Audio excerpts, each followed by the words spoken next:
Hello friends, അപ്പൊ ഞാൻ super മാർക്കറ്റിൽ കുറച്ച് സാധനങ്ങൾ വാങ്ങിക്കാൻ വന്നപ്പോൾ എന്റെ വണ്ടി പാർക്ക് ചെയ്ത സ്ഥലത്ത് രണ്ട് വലിയ ബദാം ട്രീസ്. അപ്പൊ ശരിക്കും പറഞ്ഞത് കണ്ടപ്പോ എന്റെ കൊച്ചിലത്തെ ഓർമ്മകളൊക്കെ തിരിച്ചു വന്നു. അപ്പൊ ഞാൻ നോക്കിയപ്പോ എന്തായാലും ചുറ്റിനും നോക്കിയപ്പോ എനിക്ക് കുറച്ച് ബദാം ഒക്കെ കിട്ടിയിട്ടുണ്ടായിരുന്നു കേട്ടോ.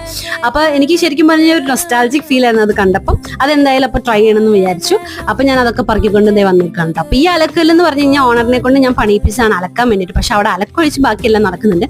അപ്പൊ എന്തായാലും ഒരു ഇടികല്ലെടുത്തിട്ട് ഞാൻ ചതച്ച് അതിന്റെ ഉള്ളിലത്തെ പരിപ്പൊക്കെ എടുത്തുട്ടോ. അപ്പൊ ഇതാണ് കേട്ടോ അതിന്റെ ഉള്ളിലെ പരിപ്പ്. ഇത് ആദ്യമായിട്ട് കാണുന്നവരുണ്ടെങ്കിൽ കമന്റ് ചെയ്യണേ. അപ്പോ ഇച്ചിരി ഉണ്ടാവുള്ളൂ നമുക്ക് കഴിക്കാൻ വേണ്ടിയിട്ട്, പക്ഷെ നല്ല അപാര ടേസ്റ്റ് ആണ് കേട്ടോ. അപ്പൊ ഞാൻ ഒരു അഞ്ചാറെണ്ണം കിട്ടിയിട്ടുണ്ട്. അപ്പൊ അതിനകത്ത് ഒരെണ്ണം കേടായിരുന്നു. ബാക്കി എല്ലാത്തിന്റെയും പരിപ്പ് എടുത്തിട്ട് ഇതാ ഇത്രയാണ് ആകെ കൂടെ കിട്ടിയത്. അപ്പൊ എനിക്കൊരു 2 വായിക്കുള്ളതില്ലായിരുന്നു. വെച്ചുകൊണ്ടിരുന്നപ്പോ ഞാൻ പഴയ കാലഘട്ടത്തിലേക്ക് തിരിച്ചു പോയിട്ടോ ഒരു നിമിഷത്തേക്ക്. അപ്പൊ ഇത് കഴിച്ചിട്ടുള്ളവരും കമന്റ് ചെയ്യണേ. പിന്നെ എനിക്ക് വാങ്ങിക്കുന്ന ബദാമിനേക്കാളും ഇതാണ് കൂടുതൽ ഇഷ്ടം. നിങ്ങൾക്കോ?